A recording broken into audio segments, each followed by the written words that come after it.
కీర్తన వంశీ ఇద్దరికి ఒకరోజు ఒక విషయం మీద అభిప్రాయ భేదం వచ్చింది.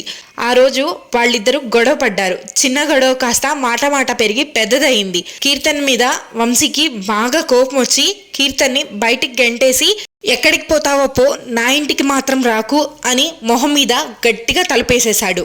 కీర్తనకి ఏం చేయాలో తెలియని పరిస్థితిలో వంశీ కోపం తగ్గాక మళ్ళీ ఇంటికి రావచ్చు, ఇప్పుడు రోడ్డు మీద గొడవ ఎందుకులే అని వాళ్ళ పుట్టింటికి వెళ్ళింది.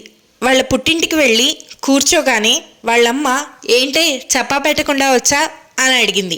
ఏం లేదమ్మా, నాకు మా ఆయనకి చిన్న గొడవ జరిగింది, ఆయన నన్ను ఇంట్లోంచి వెళ్ళిపోమన్నారు అని చెప్తూ ఉండగానే వాళ్ళమ్మ కీర్తన్ని పైకి లేపి ఇంకోసారి ఇలా మీ ఆయనతో గొడవ పడి మా ఇంటికి రాకమ్మా, కూతురు మొగుడుతో గొడవపడి పుట్టింటికి వచ్చిందని మాకు చెడ్డ పేరు వస్తుంది, ఇక్కడి నుంచి వెళ్ళిపో అని చెప్తున్న వాళ్ళ అమ్మ మాటలకి కీర్తన బాధపడుతూ అక్కడి నుంచి లేచి వాళ్ళ ఇంట్లోంచి బయటికి వచ్చేస్తుంది.